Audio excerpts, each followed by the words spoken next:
Hi, this is Chuck Braverman. It's another episode of Westdoc Online. Today is a very special show because we have one of the top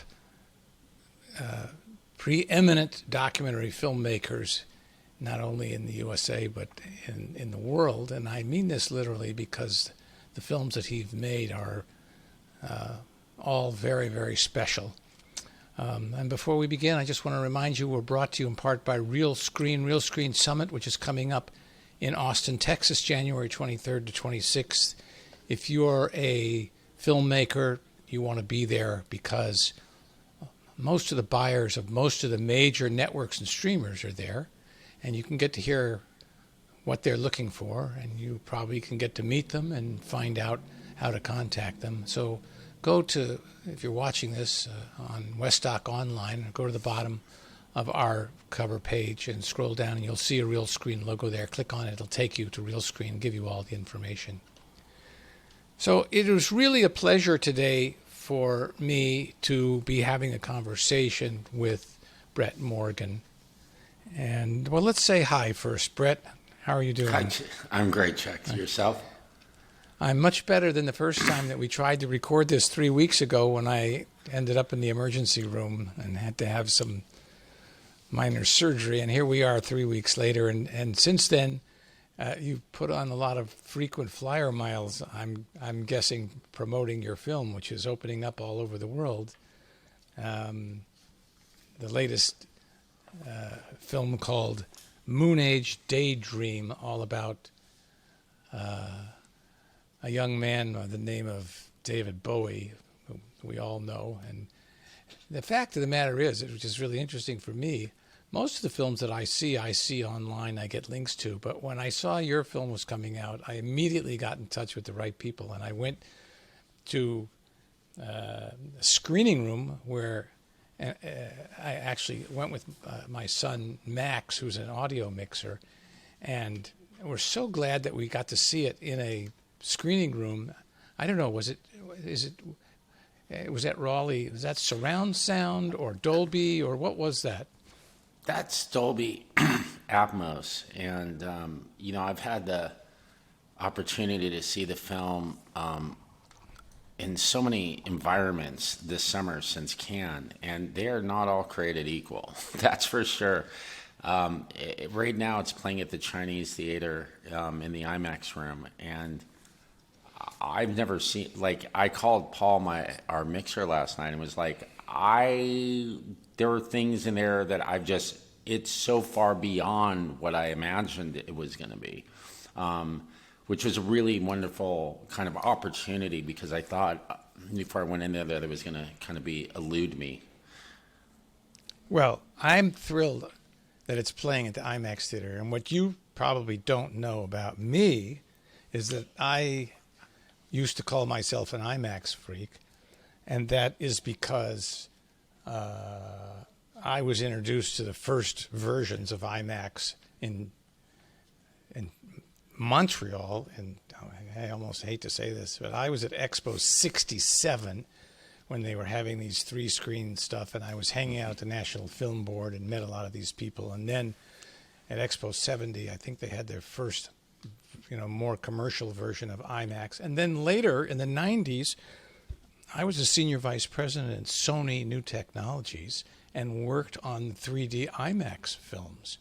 So I got to know all the people at IMAX really well, and I can really appreciate the superior quality of something that's mixed and played back in IMAX. It's nothing like anything in your living room or in any normal theater, that's for damn sure.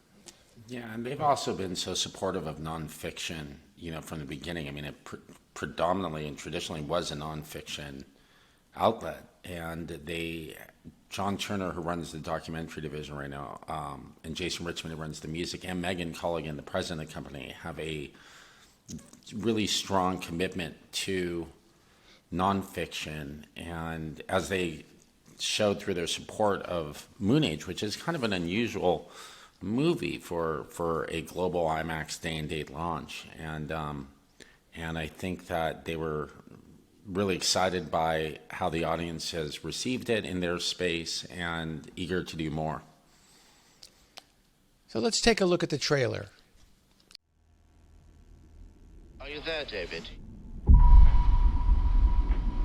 You're aware of a deeper existence. Are you there, David? Are you there, David? Maybe a temporary reassurance that indeed there is no beginning, no end.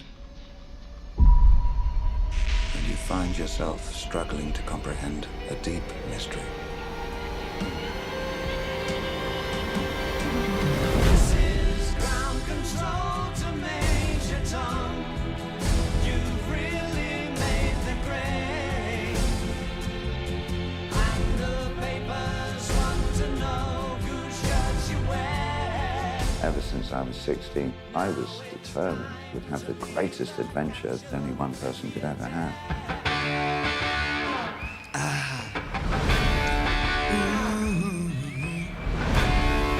I'm an alligator. I'm a mama papa calling for you. I'm the space invader. I'll be a rock and roller bitch for you. And how about the shoes? Are those men's shoes or women's shoes or bisexual shoes? They're shoes, silly.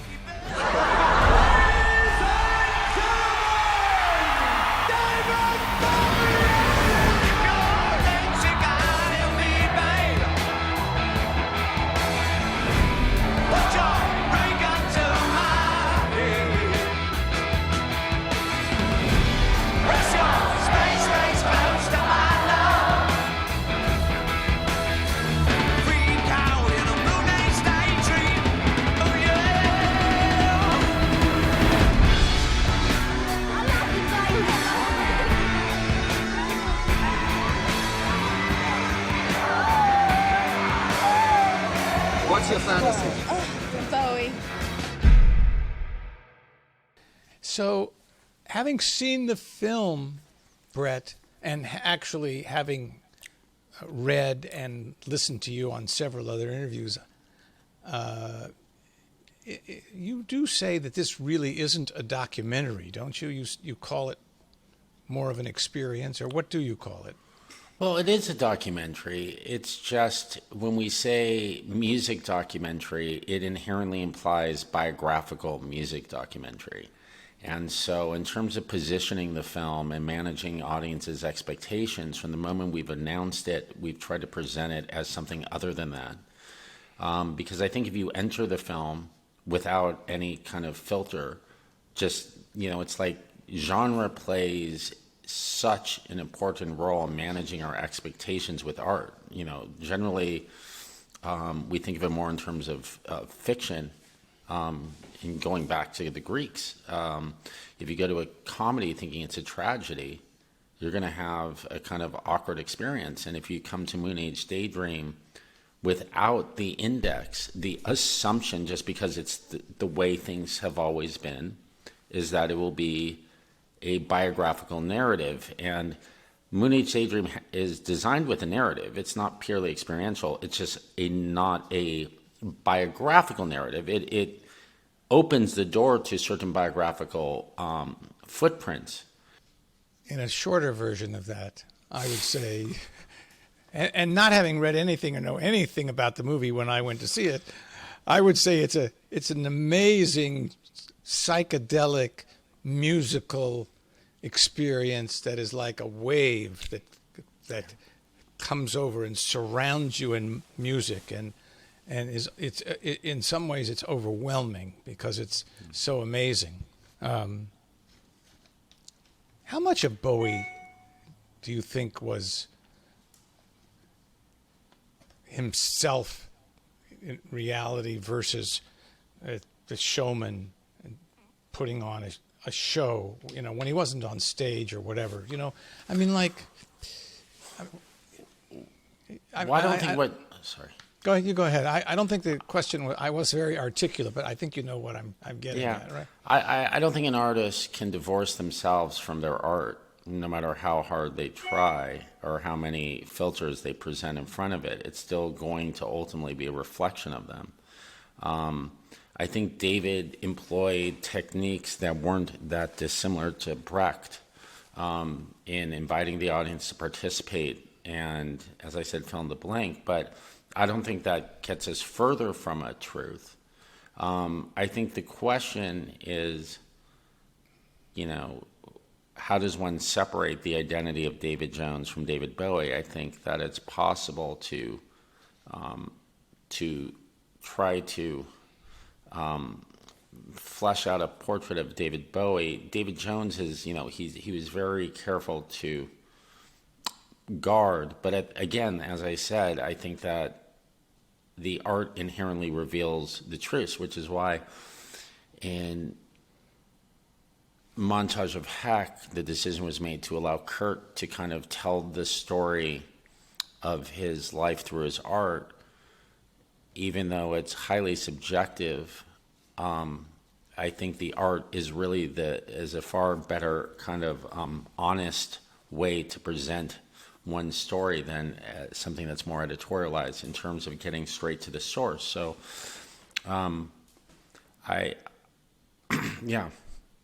Sorry, I don't know if that answered the Well, you question. gave me the transition opening that I really wanted, because I want to go back, and I don't really know your history of how you got into films and filmmaking, other than the titles of the films that I know. The one that I think probably brought you to the forefront in the beginning was The Kid Stays in the Picture, about Robert Evans, and Montage of Heck also, of course, was an amazing piece of work. And there's one before that actually I saw in the theater that got me back into documentary, a little film called On the Ropes. And I watched it again about a week ago to see, I was wondering if this film, after 23 years, was going to hold up, because I was so inspired by the film that you and Nanette Burstein made. So I'd love to hear, what is your background? And then I want to talk a little bit about On the Ropes, and I want to know what happened to those people, if you don't mind. So I grew up in Studio City. My father was a PE teacher at Millikan Junior High School. And I think the defining characteristic of my youth was I had a severe speech impediment. I couldn't speak until I was 5 years old and was in therapy till I was 16. I was, this was, the 1970s, where people weren't very sensitive. I was pretty much ridiculed and laughed at, on a daily basis because of the speech impediment. And my refuge was the cinema. I lived in Studio City near Ventura Boulevard, and I could walk to the Lorena or to the Studio Cinema, and, in the 70s, parents weren't very, my dad ran the after-school program, so I was kind of left to my own. I think starting at 5, I was walking down Ventura to go see movies by myself. And so my first love, and the place that I've always felt safest was in a cinema. And I think that as I migrated to nonfiction, it was never for journalistic reasons, which most people were entering the fold at that time in the 80s for those sort of pursuits, but it was always cinematic pursuits. And my reference points growing up were, I saw a lot of Disney films. I mean, I saw any film I could see. It didn't matter, and I would see films like Same Time Next Year 5 times in a row. I worked on that film, by the way. Okay, amazing. Well, imagine being 10 years old and having the desire to see that 5 times in the same day. I did all the montages in between the sequences. You did. You're one of the best at that. No, it's true. The master. So I took that love of cinema. I wasn't one like JJ. I wasn't making films. I just loved going to films. So I just said, I'm going to make films. I went to Crossroads in Santa Monica for junior high and high school, where I was very fortunate to encounter a professor named Jim Hosny, who has transformed the lives of several LA-based filmmakers. Jim was a professor at the American Film Institute, whose specialty was film. He was the film criticism, film theory teacher, and he would apply the same lectures to his 8th grade students. So when I started 8th grade, I remember Jim asking the class, what's your favorite film? And I think I said chud, cannibalistic humanoid underground dweller. And then Jim proceeded to screen us the works of Godard and Truffaut and Bertolucci on 16 millimeter, one reel a day per class. And when you're in 8th grade, it's nearly impossible to understand the politics and the ideology of Godard. But what you can receive is this idea that film can be anything, that it's the Wild West. And when my whole idea of cinema up to that point was very specific to Hollywood, there was something about the kind of rebelliousness and the openness of the French New Wave that really hit me at that age. And it was, a great age to discover it. So I went around thinking I was going to make those kind of fiction films. Went to Hampshire College with the idea that I would go to graduate film school, but I'd go to undergrad to design a curriculum for what I thought a filmmaker would need. When I stumbled upon a class on ethnographic film, I had never thought of documentary film, no interest in documentary film, no interest in nonfiction. I hadn't been introduced, so I wasn't interested. I just was not something I'd been introduced to. And I had a professor named Leonard Glick, who is more of a traditional anthropologist. And the course was a survey course going from Lumiere to Errol Morris, following Nanook of the North and Pere Lorenz's The River and the Pennebaker Leacock works, and just going through the history of Robert Gardner's works. And the question was, what is a documentary? That was kind of the question we constantly returned to. Is Nanook a documentary even though he staged events? And as you may know, Chuck, there was a filmmaker in the 80s who ran the School of Visual Anthropology at USC named Timothy Ash, who was a wonderful sort of peer visual anthropologist. At the time I was studying film, he had just released a series called Jero Tapakan, a Balinese sand healer. And it was a set of 5 films. The 5th film was the Jero Tapakan watching the other 4 films. And there was a companion book with charts to where the camera was in relation to the subjects. And at the same time, I had observed a film by Hilary Harris and Robert Gardner out of Harvard from 1971 called The Newer, which was a 112-minute impressionistic montage, asynchronous, of a tribe in Africa. And so I, at that moment, was argued with Len that I'm able to arrive at a much deeper, elevated truth through the use of subjective montage than I could ever arrive at through the approach that Ash and his contemporaries were taking.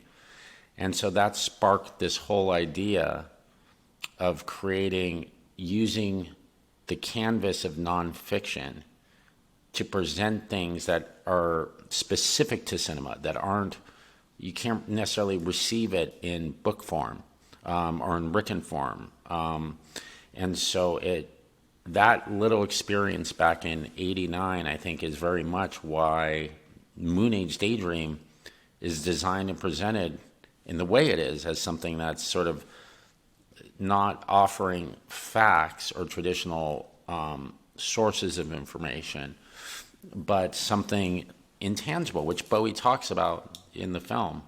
I was just, at the right place at the right time.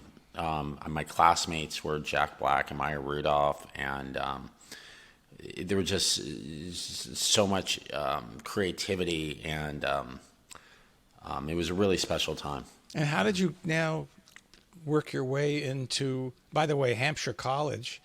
We did an episode with Amy Goldstein and her film, The Unmaking of a College, and she talks all about that with Ken Burns opening, talking about Hampshire and how great it was. It was not so great for me. I mean, it was I was a bit of an outsider there, I think. They thought I was really Hollywood. And I remember on my last day, my professor taking me aside literally from the commencement ceremony and saying, I know you're going to go to Hollywood and, make these big movies. So if you ever need someone to help load the film, I forget what he was saying, but it was weird because I was not interested in going to Hollywood. I was interested in film. I was interested in having a life that to pursue, nonfiction. Like, I don't think my work is being inherently that, I don't know. It was funny because they were so oriented towards experimental filmmaking that even though I was making it my thesis was a talking head documentary, and I was it was about Jeffersonian democracy in a small town in Alabama, and I was like, sell out. So it was kind of a interesting experience there, but it was wonderful because when that pushed me, I think, a little bit to embrace. And by the way, when I think of MOONAGE Daydream, I was introduced to Stan Brakhage, and I was introduced to Bruce Conner, and I was introduced to Maya Deren at Hampshire College, and a lot of artists who ended up influencing the work, particularly Stan Brakhage, who had a huge impact on MOONAGE Daydream. So how did you make your way into the film business? What did you do?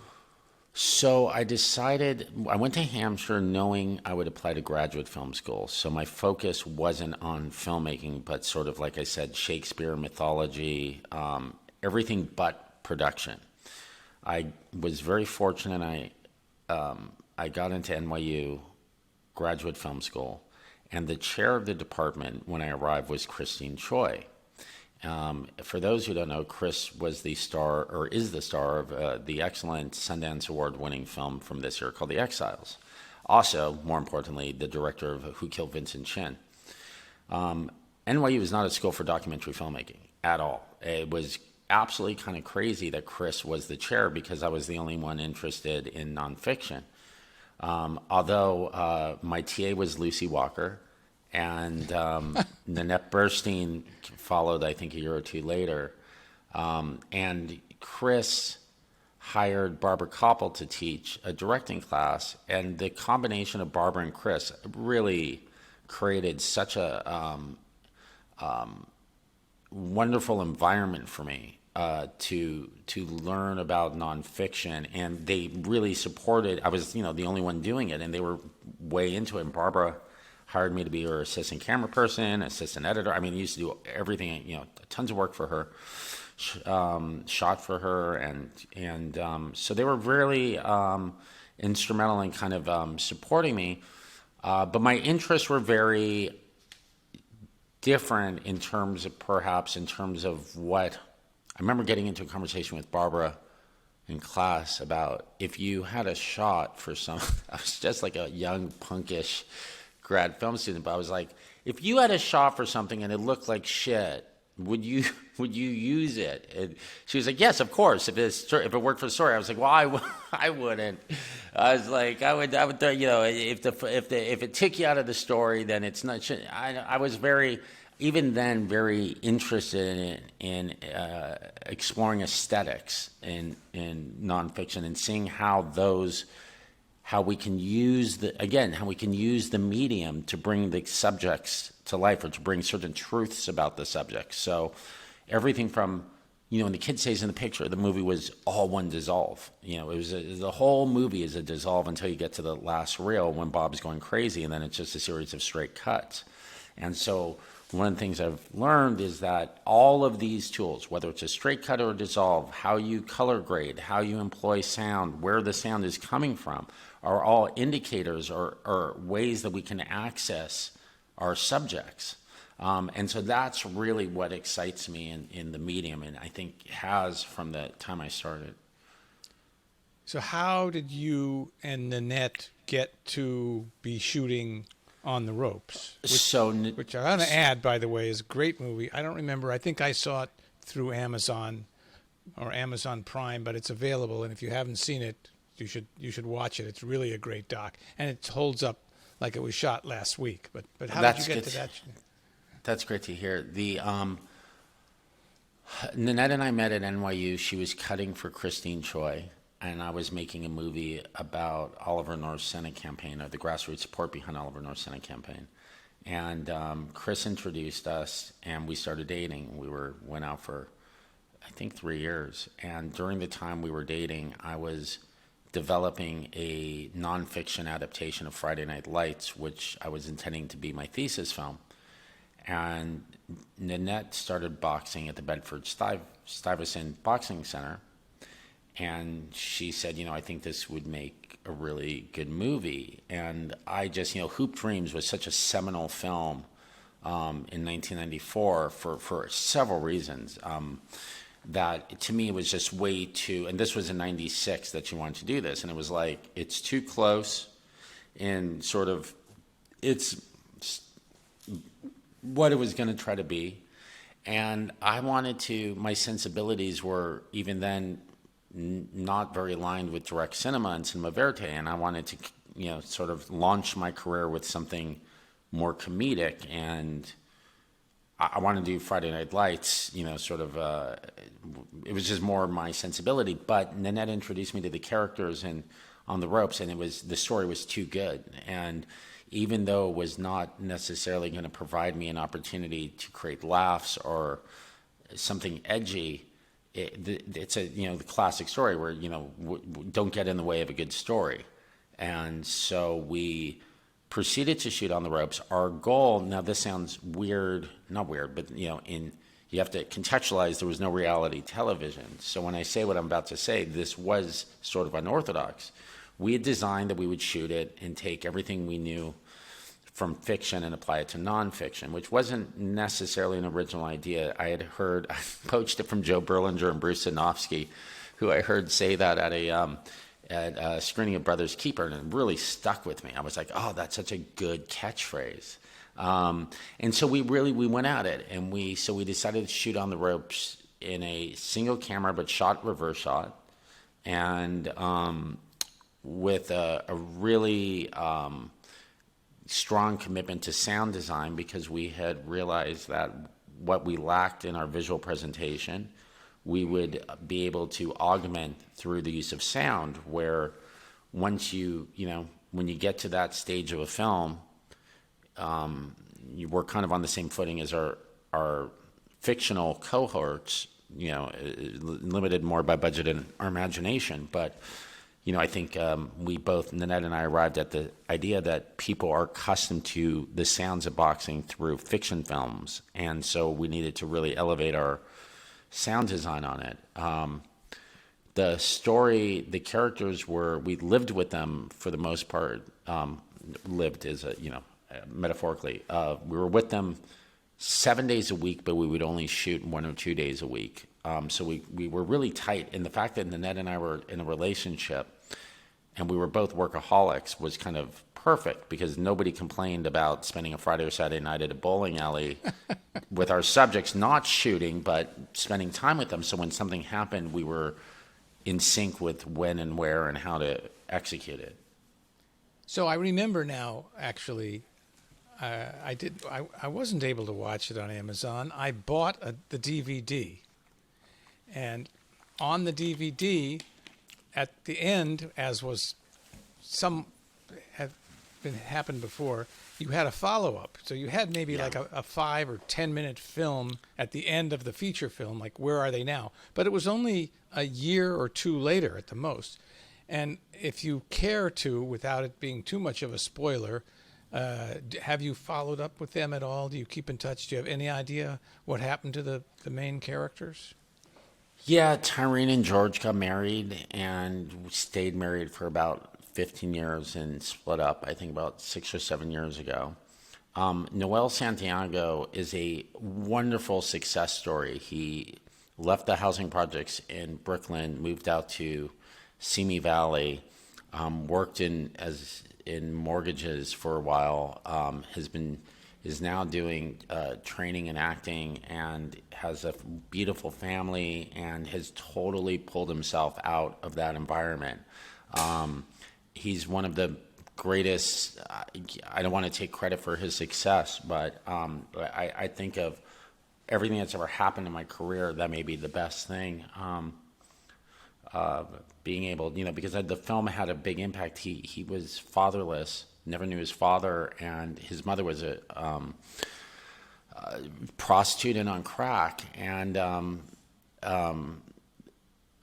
Noel, when I met him, he was such a sweet kid, and he wouldn't go to school, and I used to go out there in the morning and show up at his building and then walk him to, take him to school because it was the only way he would get there. And I think that before Nanette and I entered his life, he didn't really have any kind of role models in terms of work ethic or in terms of anyone sort of getting out of that environment. So I love that man, and it was definitely the most worthwhile probably endeavor that I've done. Well, that's nice to hear. Even though it's sort of breaking the documentary rules of kind of stay out of their life, their personal life, but I don't blame you at all, and I'm so happy that you did, right? I don't know where the rule book is, but if someone falls, I'm more than happy to help them up. I saw that film in a theater in 35 millimeter. Yeah. And by the way, the DVD, which I ordered, looked really good. I was surprised that it looked as good as it was.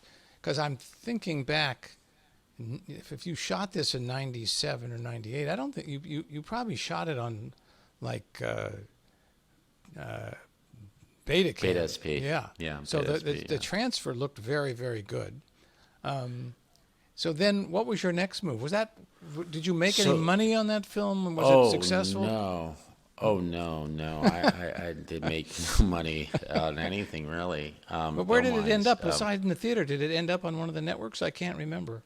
It was on TLC, and, I mean, the economics of it were Nanette and I paid.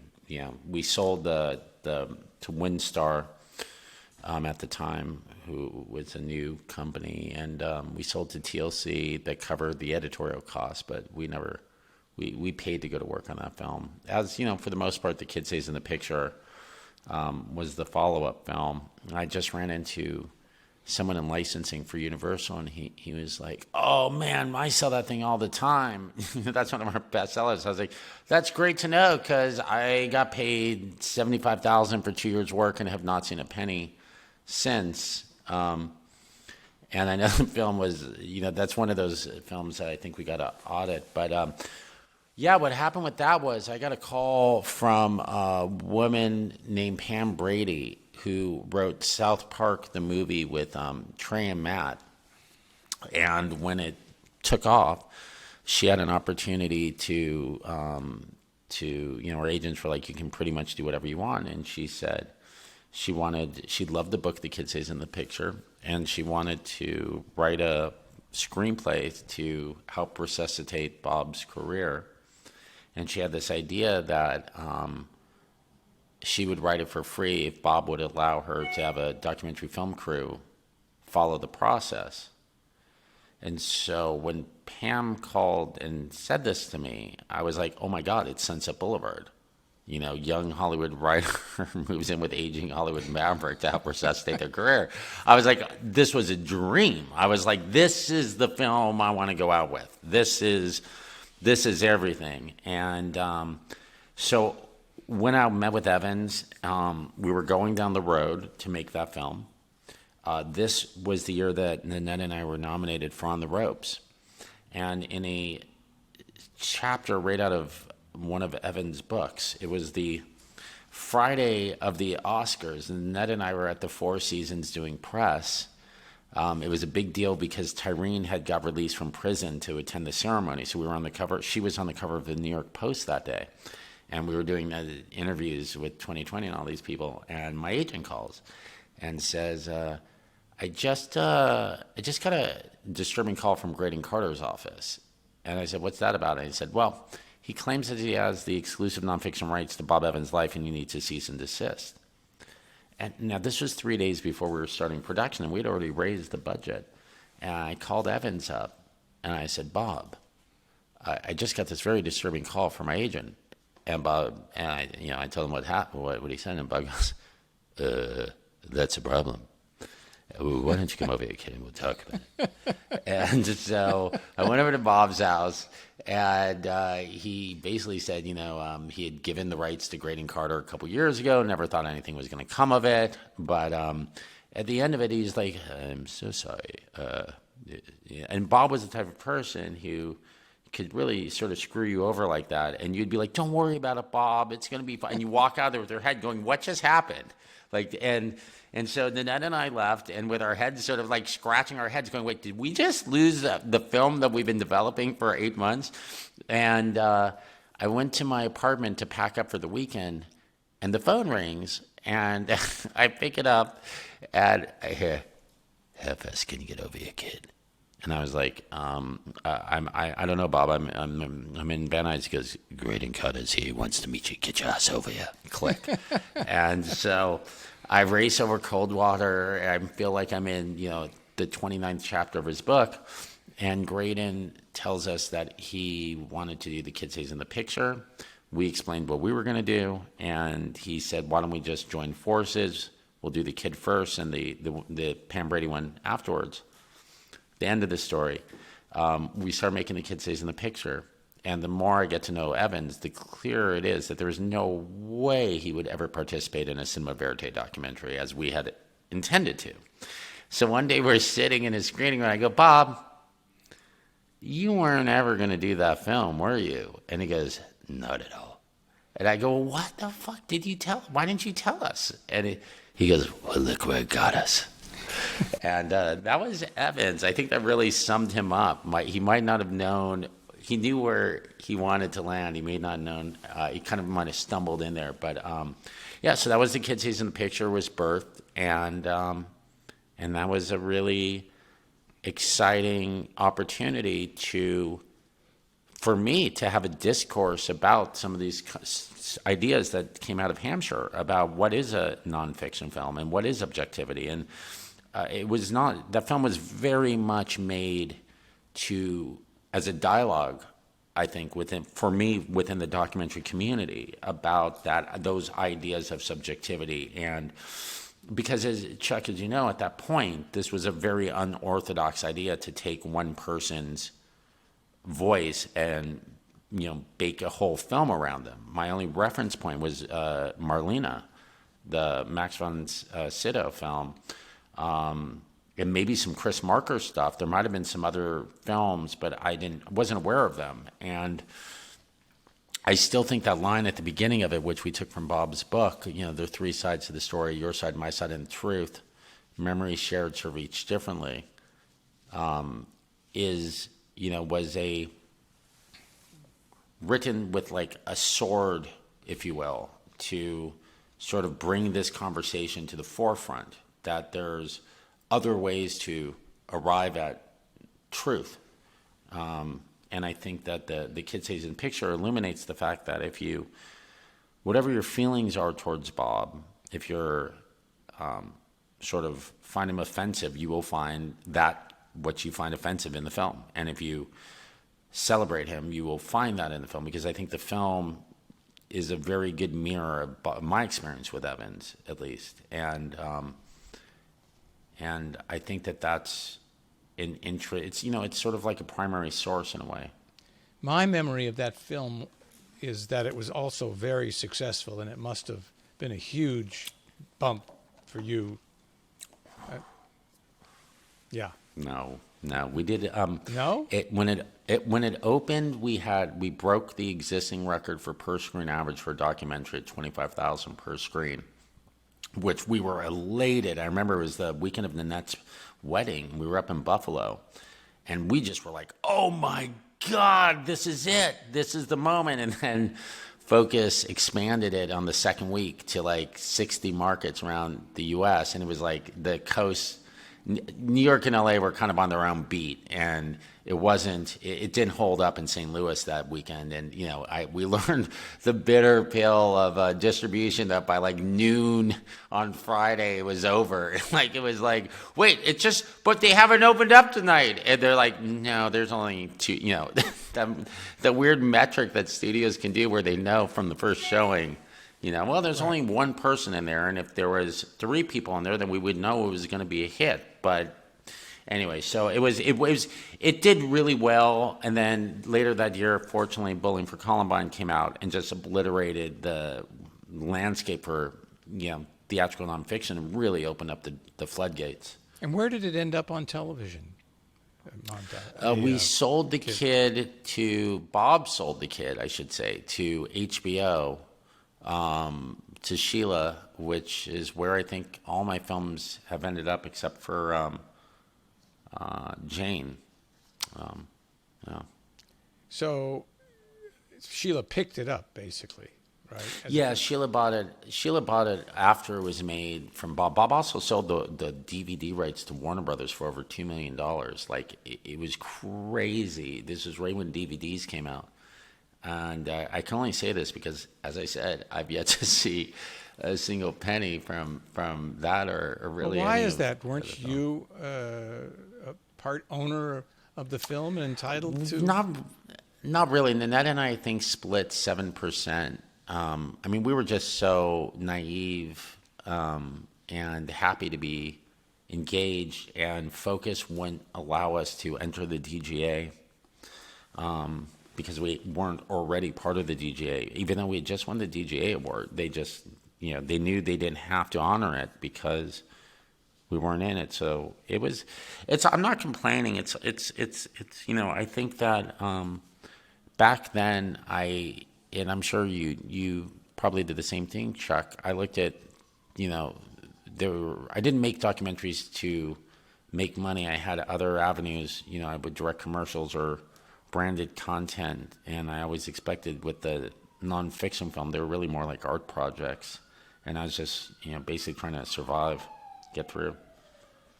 I haven't figured out how to make money in documentary by any stretch of the imagination. Montage of Heck. A heck of a show. How did that happen?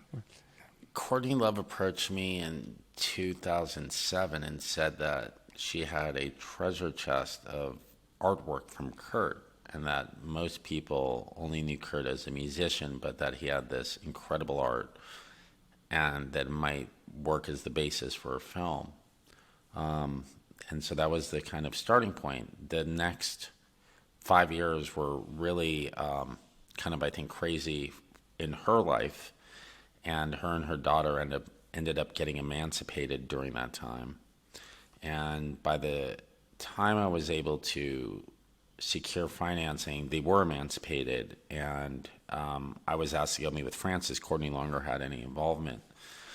And so I went and met with Frances, and she said, if I can remember this, she said, my whole life people have been saying, referring to my dad like Santa Claus, like Saint Kurt, and whatever you do, make it honest. Just give me the truth. The truth was that, life was painful for Kurt. If anything's going to stop me from pursuing this rock and roll thing, it's going to be her. He wanted to build a home because his home and his family fell apart. We were all we had. I felt kind of happy right now. He was searching for whatever made him feel like he wasn't alone. Do you find that you're getting happier in general? Yeah. As much as David Bowie loved life, Kurt was, not that he didn't love it, it was just painful. He was a bit more of he was a raw nerve in many extent, and it's what made him a great artist. But he had that gift that very rare artists have, that he can communicate. He could take his personal, and it would speak for the generation, and for several generations. And so he did leave enough breadcrumbs behind of his art that we were able to kind of structure a film using that. The one thing that I encountered was at a certain point I realized that I needed interviews because I needed context that I wasn't finding in his own interviews to sort of set the film in motion. So very inspired by Bob Fosse's Lenny, probably my favorite use of talking heads in any film. I sort of stole the idea of having these kind of primal relationships. Mother and Lenny, it's just mom, wife, and a manager or something. There's just three people to carry the story. And so I love that idea in Montage to make it more intimate, that it would only be dad, mom, sister, girlfriend, wife, and best friend. thus resisting the temptation to put Dave Grohl in the film, who I love and I think is amazing, but it wasn't a film about that. It was about keeping it as very primal and intimate. I riffed off the idea from, I hadn't done Talking Heads before that film. And I do like to try to find new, different ways into this stuff. So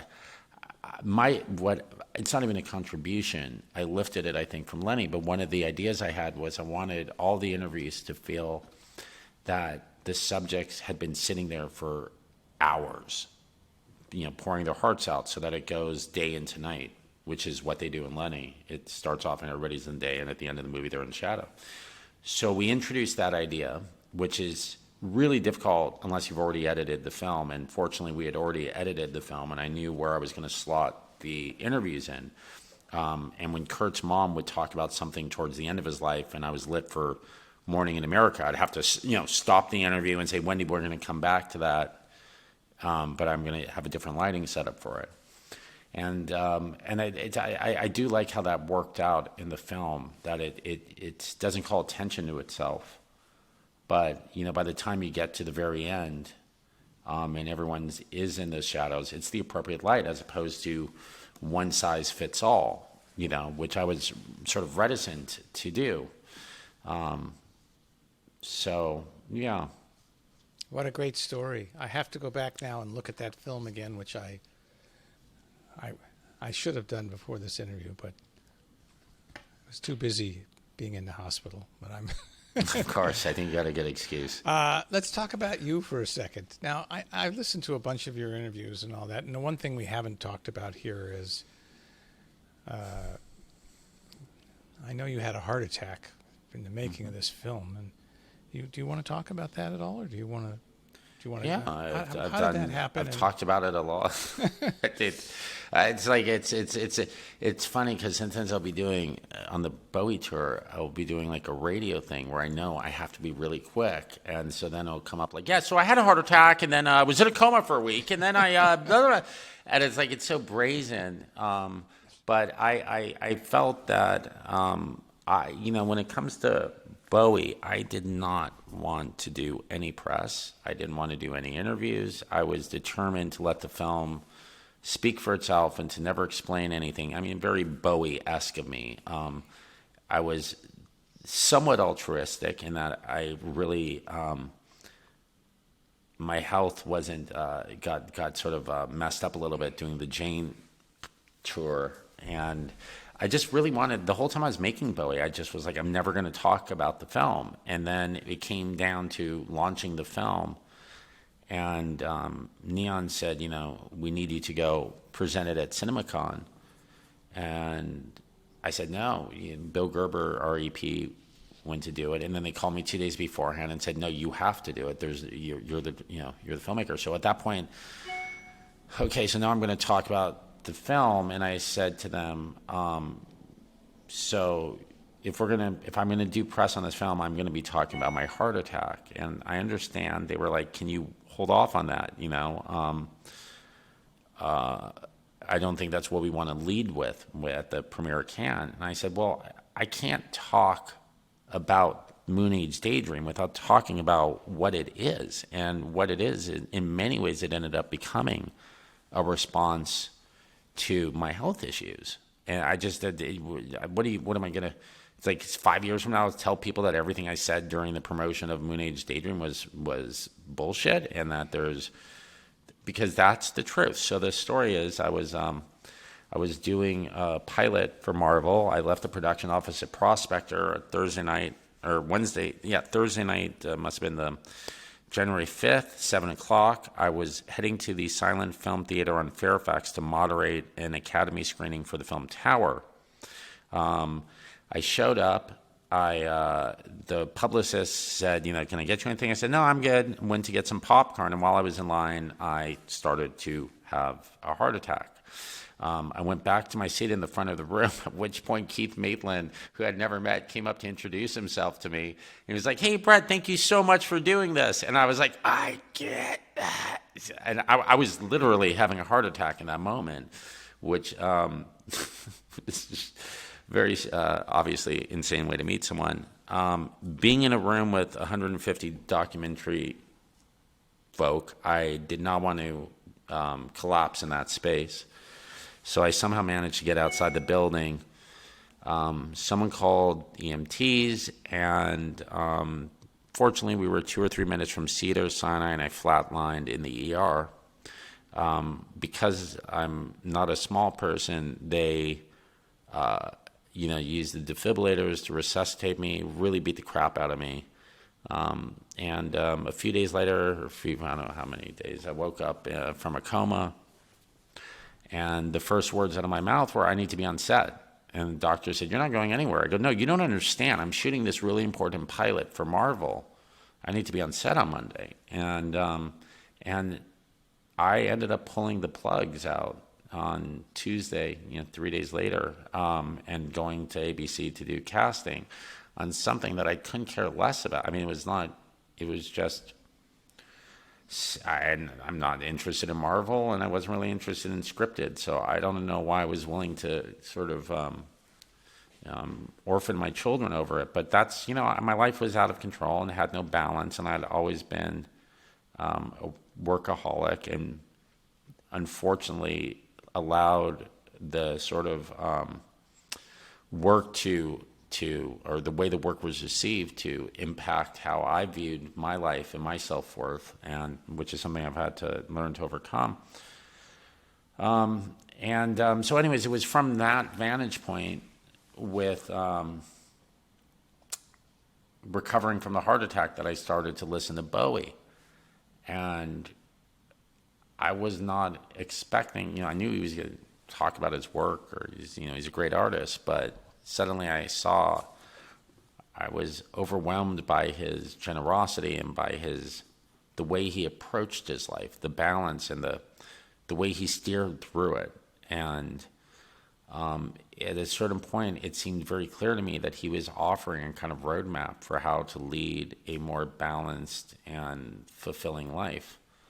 And if nothing else, because I didn't have the words to express that, and if nothing else, this would be some sort of message that I can leave behind for my children in the event that something happened to me. So, there's no way I could separate that. Again, there's no way an artist, I think, can separate their own history from their art. If you did the Bowie film, in the same period of time, your orientation is obviously going to be different than that, and probably, the fact that Bowie's themes deal so directly with aging and mortality really, resonated with what I was, where my head was at. I'm so glad that we've had this conversation, because it's amazingly revealing on so many levels. Thanks. Thank you for the time, and I really do appreciate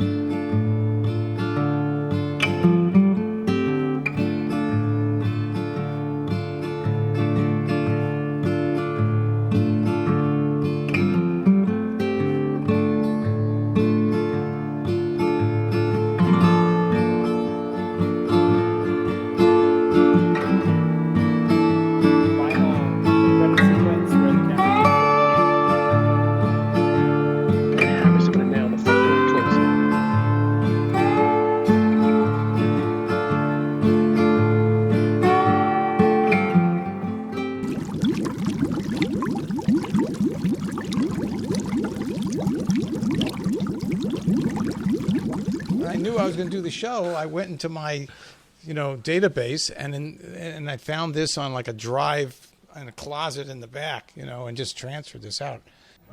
Suddenly, Bowie is back, but it's Bowie like never before. She was a young American, all the way from Washington. Her breadwinner begs off the bathroom floor. We live for just these 20 years. Do we have to die for the 50 more? David Bowie, happening now on his new album, Young Americans, on RCA Records and Tapes.